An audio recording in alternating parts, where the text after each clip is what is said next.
Shalom. Pagi ini kita berada di lokasi kelompok tani jemaat Getsemani Tarus. Pagi ini kami datang untuk melihat hasil dari program penelitian masyarakat yang akan dikelola bersama dengan LPN UKSW. Kami sudah mencoba melalui Pak Set Malela untuk membuat drip irrigation, dan saat ini sudah terpasang dan sudah ditanami tanaman lombok. Dalam beberapa bulan ke depan lombok ini akan dipanen. Jadi sekarang masih dalam tahap penanaman, dan mudah-mudahan pada saat panen nanti kami akan hadir lagi untuk menyaksikan produktivitas dari berbagai jenis tanaman sayuran yang dikelola oleh kelompok tani jemaat Getsemani.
Ini kita buat sebuah reservoir karena ini target kita adalah organik, planting organik atau sayur-sayur vegetable organik, hortikultur organik.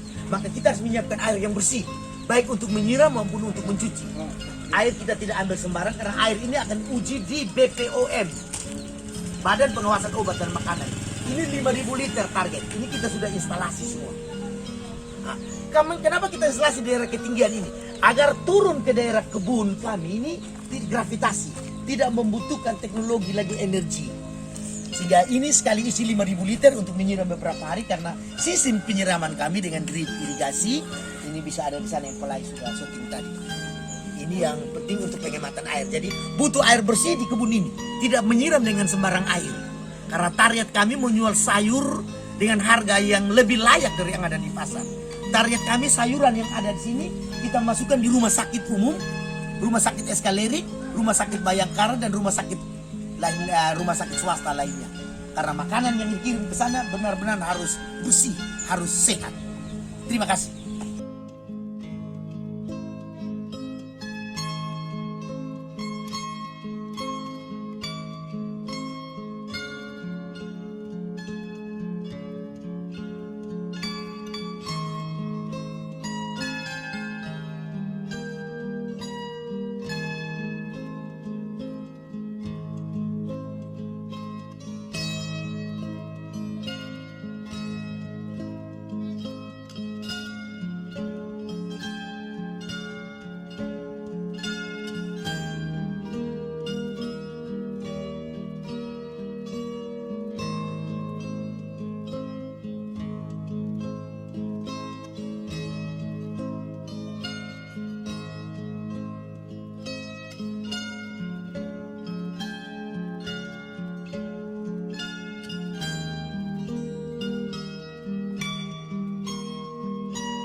Jadi mama bikin ini apa, terus potong tempel sini.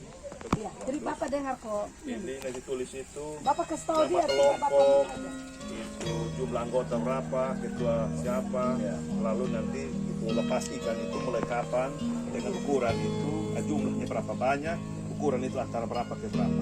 Nah, nanti terus nanti apa-apa jadwal kasih makan. Hari kamu tabur berapa? Supaya nanti ada pembukuan untuk mencatat ini jumlah yang dimakan, itu jumlah uang yang dikeluarkan sampai dengan panen itu nanti dapat berapa banyak biaya untuk makanan. Lalu nanti kita dapat ini kemarin misalkan lepas 1.000, lalu waktu kita panen itu jangka keburu ini kita hitung kembali berapa yang hidup, supaya nanti dengan cara usaha begini kira-kira kita bisa perbaiki di mana. Jadi ini kan istilahnya pengembangan usaha berbasis penelitian. Penelitian bukan di kampus, cara berpikir orang sini lebih sederhana, tetapi orang kita gagal di mana itu yang pertama. Tapi juga ada apa kelompok-kelompok yang lain memang bisa dirubah pengembangan di rumah. Lalu nanti kita sudah mulai lacak, ada yang keluar, kita pergi cek di apa mas-mas Jawa yang kerja ini barang, yang apa pecel lele segala macam yang berbutuh lele. Kalau bisa kita suka komunikasi dengan mereka. Kami lepas ikan tanggal sekian dan kami akan panen tanggal sekian. Mas ambil berapa? Supaya kita jangan pikir ikan keliling kota. Gitu. Jadi panen hari ini, oh besok bakal saya 10 ekor, lusa bakal saya sekian. Jadi misalkan tanggal 20 Agustus mulai panen, berarti mama sudah hitung kalau 1.000 ekor, kalau satu hari diambil 50 berarti habis tanggal berapa. Lalu sudah persiapan bibit di sana, tanggal sekian lalu sirkulasi di dalam. Nah, nanti didampingi oleh yang kelompok mahasiswa tadi, Pak Set bilang kita siapkan siswa untuk dampingi. Jadi nanti mahasiswa datang, mama kenapa belum dikasih makan ikan? Akan begitu. Makan 3 kali Pak. Ya, dan nanti dikasih ingat, kenapa mama diurusin orang mati terus tidak urus ini? Nanti akan dipantau. Kalau ini kita investasi, investasi untuk usaha dengan bangsa, bukan suka-suka untuk sejarah. Jadi ada investasi. Betul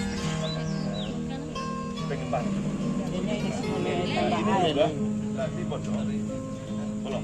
Nanti habis ini Pak sudah harus hitung mereka sekarang pendapatan berapa. Pendapatan dari usaha berapa. Akibat UKW masuk, pendapatan mereka menjadi berapa. Iya, itu penting. Jadi misalkan tahun pertama berapa, tahun kedua, lalu ketika dong mandiri dong. Penyimbangan ini termasuk nanti tanaman hias. Dan nanti kalau pusat kegiatan kita sudah saya kalau misalkan kita jadwalkan dari sinode itu komunikasi ke masing-masing gereja. Hari Minggu ini dari jemaat ini yang datang ibadah sekolah minggu rekreatif di taman sini. Jadi waktu orang datang itu menikmati taman, bapak ibu punya pisang goreng laku, pulang dorong beli ikan dan sayur. Iya. Gitu. Jadi kita mesti ciptakan itu ada. Mereka datang senang, mereka datang nonton ini tidak usah bayar gratis ke bank. Yang penting data banyak, lalu yang sekarang itulah tidak boleh bawa kuah, semua kami siapkan. Begitu. Jadi orang datang itu tidak perlu kita kejar 5.000 yang gratis masuk, rugi.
metode ini yang kita bukan anak banyak yang kita kirim ke Israel ya atau Ada belajar. nonton tuh video. Iya toh. Kenapa ini? Jadi inflasi tujuan itu akar butuh air. Yang kedua juga dia mencegah ya ini itu ulat-ulat ya kalau kita tanam langsung di tanah dan kemudian percikan daripada butiran tanah ke daun atau ini pasti ulat banyak ya pasti ulat banyak ya. Dan kemudian itu yang biasanya bagi orang yang bercocok tanam persoalan paling berat itu adalah persoalan di ulat daun ya. Nah karena itu kotor, faktor kotor. Nah sedangkan orang di Israel atau negara mana maju kenapa atau di Jawa sekarang kan Jawa umumnya orang sudah bercocok tanam dengan yang seperti ini ya sehingga ya daun tetap akan utuh begini, bersih, gitu. Tapi coba dengan kol-kol yang kita tanam di bahan ini, oh lah sedikit ular subor semua dan dia mulai bakar karena dari coba ibu intinya di situ. Bisa bikin perbandingan. Iya. Laju pertumbuhan yang produksi nanti lalu dia punya tingkat apa masalahnya. Bisa bikin. Kalau kita bikin lepasan begitu, memang betul karena dia punya tingkat penguapannya tinggi, ruang kosong di sini makin banyak, tapi butuh air banyak. Yang kalau di situ, kalau ini butuh air.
Lapan Mama tuh kami undang khusus karena kami juga ada demo makanan-makanan dan ubi jalan umum. Tidak semua, ini baru 1-2 saja karena kami ada kesibukan dan tidak harus bertemu di kampus setiap saat. Nah, jadi bisa ratusan makanan dan ubi jalan umum dan itu akan dibina khusus Mama ini dan pasarnya kami.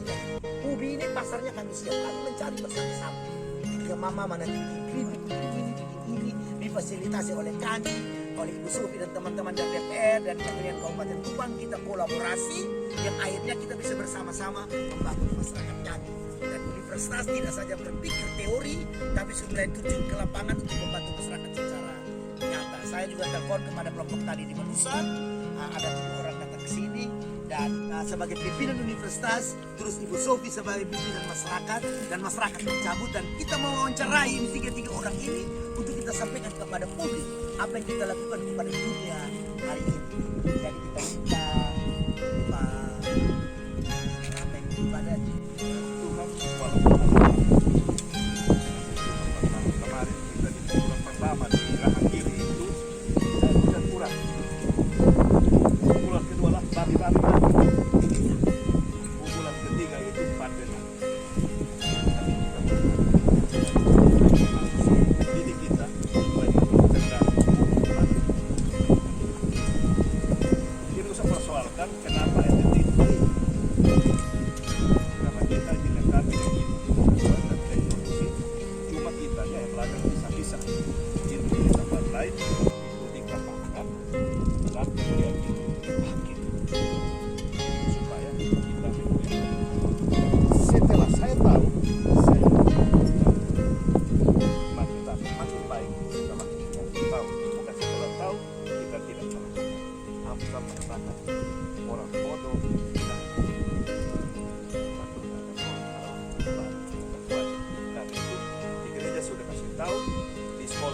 tahu di ceramah-ceramah sudah kita tahu, tapi kita ngomong kosong, ngomong gitu. Nah hari ini kan kita bicara di kebun.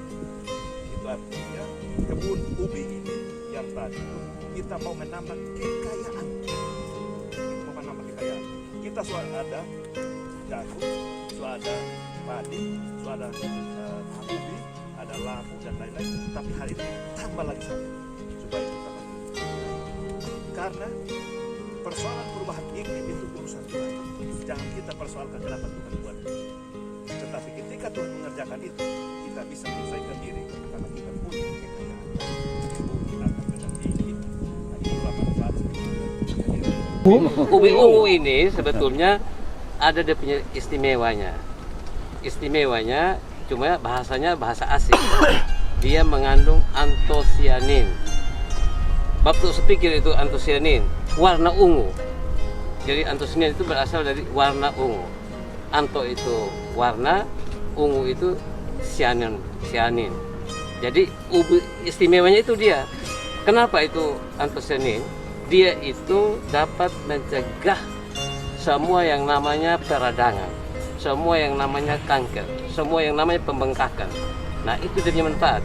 Jadi kanker, radang tenggorokan, imun tubuh, semua dia itu punya manfaat. Jadi fungsinya dia. Jadi kita kalau makan ubi ungu sudah diolah pun masih tetap ungu, berarti saat itu masih ada di dalam, dia tidak rusak. Bapak buka kupas dia, celup saja di air, ungunya keluar. Jangan dibuang airnya, dipakai saja untuk olah makan.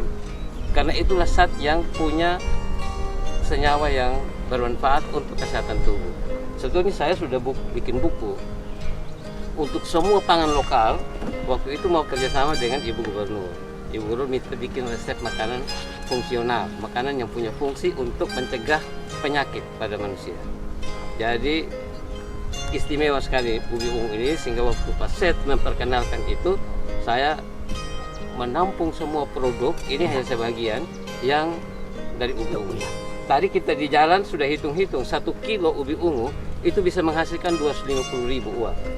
Dipotong dengan biaya untuk produksi itu 50.000 saja untuk 1 kilo.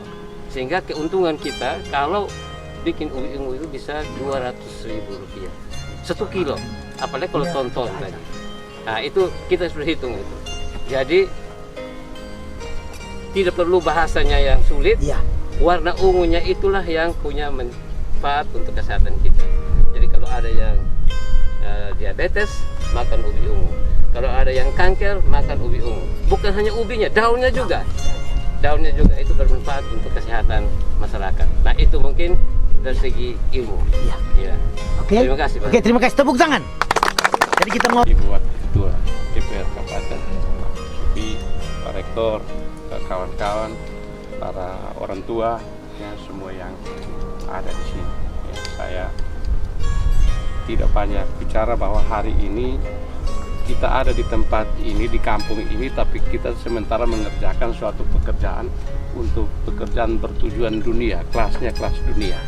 Ya, karena yang hari ini kita lakukan ini, yang dilakukan oleh keluarga Oematan dan kemudian semua di tanah yang tampak gersang ini adalah satu bukti, ya, satu bukti kegiatan yang menjawab tujuan pembangunan berkelanjutan di dunia.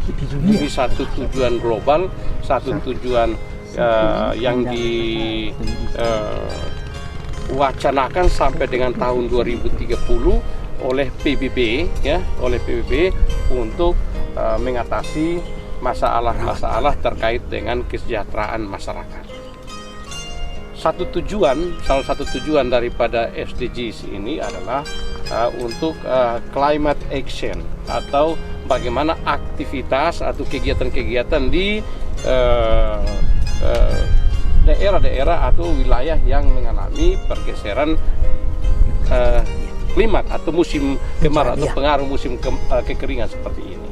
Nah, ini satu contoh bahwa UKAW, ya, di Universitas Kristen Artawacana, saya sampaikan sedikit supaya adik-adik dari pers tahu bahwa Indonesia ini ada 12 perguruan tinggi di Indonesia, ya, yang memiliki ya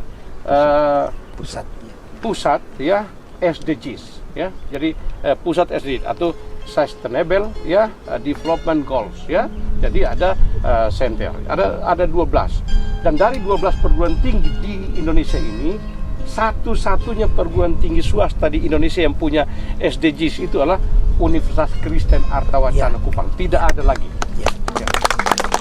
Jadi karena itu ada ITB, ada UI, ada IPB, ada UGM, semua perguruan tinggi kelas yang nasional ini, dan hanya satu saja yang swasta, yaitu UKW.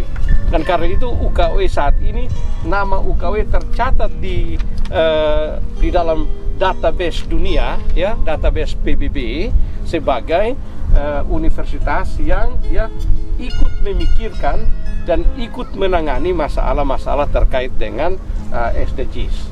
Dan bukti itu ya kami gerakkan lewat SDG Center UKW. Saya sendiri adalah direktur SDG Centernya di UKW. Lalu dengan kegiatan pengabdian masyarakat dan teman kami Pak Set sangat pakar di bidang pengembangan pertanian lahan kering dan didukung oleh rektor, ya, kita memulai kegiatan-kegiatan yang diantaranya seperti pengembangan ubi ungu sekarang. Lalu jangan melihat tanam ubinya, tanam ubi sejak dulu sebelum kita lahir juga orang sudah tahu tanam ubi. Ya, tetapi bagaimana kita mengembangkan ubi di lahan yang terbatas air, tetapi bisa mengembangkan, bisa menghasilkan suatu ubi dengan hasil yang besar, ya, satu umbi saja bisa sekian kilo, itu yang harus kita lihat. Nah, itu yang oleh dunia mengatakan itulah yang disebut dengan sebuah inovasi, sebuah kreativitas daripada perguruan tinggi untuk bagaimana mengakali sumber daya terbatas ini untuk mendapatkan sesuatu yang luar biasa. Dan itu hari ini kita ada di sini. Banyak kegiatan lain ya yang dilakukan dalam kondisi kita yang berkekurangan air dan sebagai mana yang kita lihat saat ini, ya, lahan ini, tetapi lalu menghasilkan sesuatu, itulah yang disebut dengan inovasi dan kreativitas, ya. Jadi tidak usah kita menangis karena kita kurang air, tidak usah kita lalu harus hanya duduk lalu berpangku tangan, tapi teknologi yang ada, ya, untuk ada itu bisa kita pakai untuk manfaatkan hal terbatas ini untuk mendapatkan nilai setinggi-tingginya. Dan hari ini kita akan panen bersama. Berita ini, kawan-kawan, saya harap kawan-kawan dari media, ya, tolong angkat secara baik, ya, karena berita hari ini di sini, ya, ini berita akan saya kirim ke UNDP, ya, UNDP, untuk ini juga akan tercatat sebagai satu momentum hari ini, ya, tercatat sebagai momentum penyelesaian masalah SDGs skala lokal, ya. Jadi kami bertindak lokal, tetapi punya efek global. Itu yang kami buat saat ini. Saya kira itu beberapa saat ini supaya bapak mama tahu bahwa inilah bapak mama ini, bapak Oematan dan semua kita mama-mama yang duduk saat ini adalah orang-orang yang diambil gambarnya dan tercatat bahwa inilah orang-orang yang jauh dari Amerika, jauh sekali dari Amerika, tapi ikut berpikir untuk kesejahteraan manusia dunia, termasuk orang Amerika. Nah, ini yang kita mau omong di sini. Jadi jangan berpikir kita kecil, kita besar, kita besar, meskipun kita ada di sini. Ya, saya kira itu saja. Terima kasih. Ya, tepuk tangan. Ya. Jadi sudah secara makro Pak Rektor, secara terperinci mikro Pak Gotli mewakili perubahan iklim, Pak Meki mewakili kesehatan. Sekarang Ibu Sofi ini saya telepon saja. Tidak butuh undangan dan dia datang mewakili masyarakat Kabupaten Kupang, mewakili kami semua. Jadi Ibu Sofi menutup acara sambutan yang 22 menit ini. Saya tidak tahu Ibu Sofi akan bicara apa dengan kami semua, tapi kami minta Ibu Sofi tidak mewakili DPR, tidak mewakili siapa-siapa, mewakili pribadi Ibu Sofi, memberikan pandangan tentang ini. Setelah itu kami akan panen bersama. Silakan Nyonya. Baik, salam. Salam. Selamat siang dan salam sejahtera buat kita semua. Pak Rektor bersama seluruh jajaran dari Universitas Kristen Artawacana yang saya hormati, Bapak Mama masyarakat yang saya cintai. Yang pertama, momentum saat ini, hari ini di sini bukan sesuatu yang kebetulan. Ya. Saya kira ini semua ada dalam rancangan Tuhan. Dan karena itu tentu kita bersyukur karena perjumpaan kita siang ini diberkati oleh Tuhan. Yang kedua yaitu kita memang masyarakat petani di Kabupaten Kupang secara khususnya memang mengalami 3 masalah utama yang tadi dikemukakan oleh Pak Rektor, yaitu virus Afrika babi, kemudian gagal tanam dan gagal panen karena krisis air, ketersediaan air, dan kemudian dengan pandemi COVID-19. Tetapi dengan krisis air ini saya melihat dampaknya sangat luas karena seluruh area di lahan pertanian masyarakat itu hanya diolah 40%, rata-rata di seluruh wilayah Kabupaten Kupang. Karena itu memang kita harus cari terobosan, dan saya memberi apresiasi terhadap Universitas Kristen Artawacana, di mana di saat petani membutuhkan, disitulah kita butuh universitas untuk mendampingi kita keluar dari persoalan-persoalan yang ada. Memang selama ini image dari masyarakat terhadap universitas itu hanya pencetak pencari kerja, sarjana pencari kerja. Tapi sarjana pencipta kerja itu masih sangat kurang. Karena itu kehadiran dari universitas di tengah-tengah masyarakat untuk memberi solusi bagi kebutuhan dari masyarakat banyak yang adalah mayoritas petani itu menjadi sesuatu yang sangat berharga di saat ini.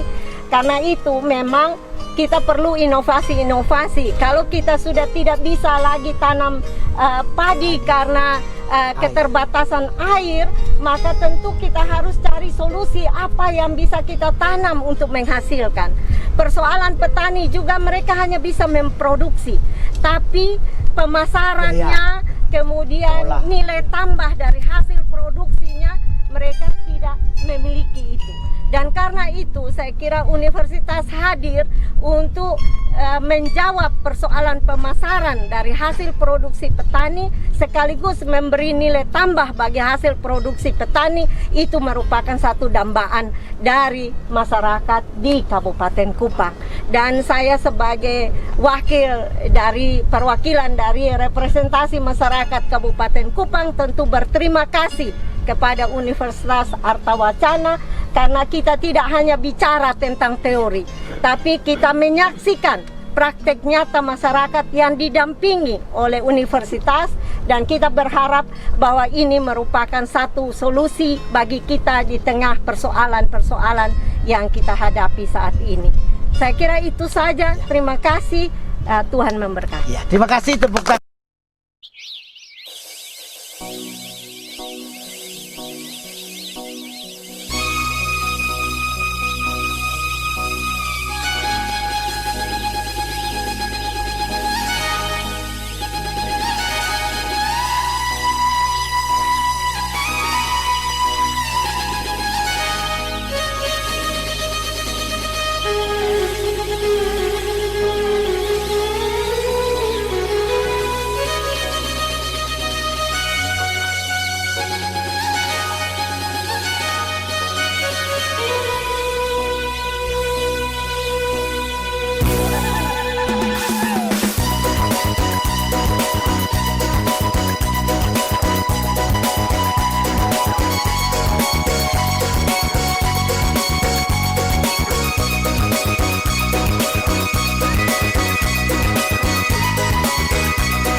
kemarin saya satu lelak yang memimpin proyek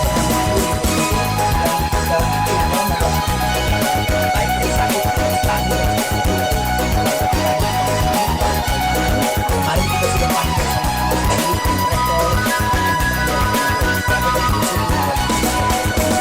hari ini mereka sudah mencabut dibawa ke kampus dan kami sedang timbang hari ini kami sakit dengan ton itu kalau kita transaksi ke 1 kilo itu akan ada uang 15 juta selama 2 bulan dalam lahan kurang lebih 1.500 dengan air, dengan tenaga kerja, dengan satu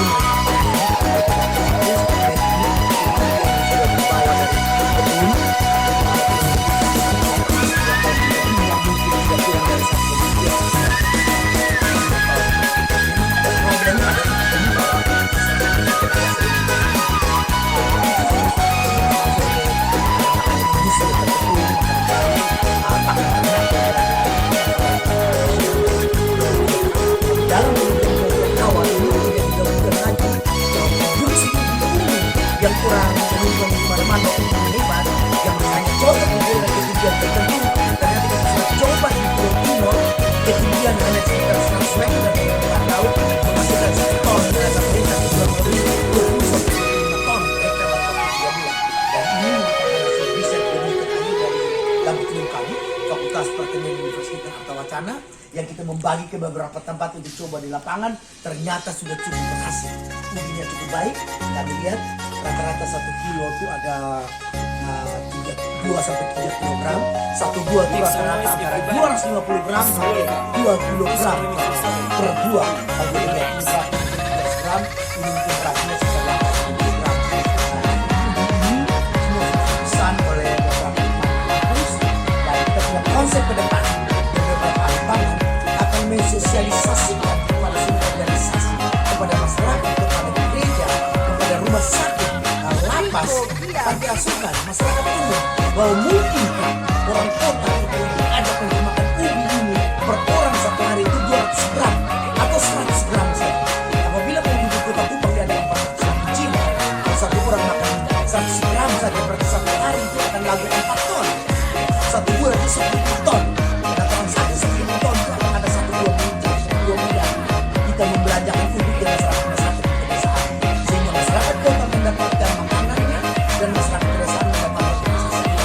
Dengan beredar uang ini orang bisa membantu uang sekolah, membelanja pakaian, dan uang itu akan kembali ke kota. Karena tidak mungkin uang bertahan di desa. Tapi kita kalau makan beras, uangnya kita kirim ke Vietnam. Kalau kita pertahankan mie, uangnya kita kirim ke Jawa dan kita kirim ke Amerika. Dan semua dari ini. Tapi kalau kita berhasil mengkonsumsi di jalan umum ini 100 sampai 100 gram saja, berarti satu hari kita butuh 4 sampai 5 ton di kota ini. Belum dengan kue dan lain-lain. Apabila kajian berhasil dan sosialisasi berhasil, mungkin petani kita sangat terbantu. Kita jangan membagi petani dengan bagi beras, bagi seperti bagi minyak goreng, semua juga dari tepung. Kita membagi masyarakat petani itu dengan tinggi dan kita memanjakan bibirnya hasil dari petani itu. Kita jual kembali ke kota. Karena kita jual pun kami buang pun tidak apa. Yang pun masyarakat desa mendapatkan pekerjaan. Tapi belanja kita belanja pada barang-barang impor. Sehingga orang-orang di desa, orang timur, anak-anak soke, BTU yang memproduksi lagi mereka tidak ada selesai. Pola makan kita. Jepang, Korea, Korea Utara, Cina masih memproduksi ini itu dalam persentase satu hari itu 75 sampai 200 gram per hari. Makan ubi ini. Kami tergantung dengan beras, jagung, dan tepung. Semua tiga-tiga impor dari Amerika. Ini sangat membahayakan ekonomi Indonesia dan khususnya. Apalagi sekarang kita dilanda oleh ekonomi yang cukup panjang. Jagung tidak jadi, padi tidak jadi, ubi kayu tidak jadi. Kita mau mengandalkan kami dari mana? Kita harus mengandalkan karena dia mengkonsumsi air hanya 1% yang dikonsumsi air. Tapi produksi dia 300% lebih daripada. Satu hektar jagung di NTT ini paling 3 ton. Tapi ubi ini 30 ton. Padi di NTT paling 4 ton. Kalau begini jadi beras paling 1,5 ton. Tapi ubi ini 30 ton. Kalau kita konversi ke karbohidrat ini, kita dapat 18 ton.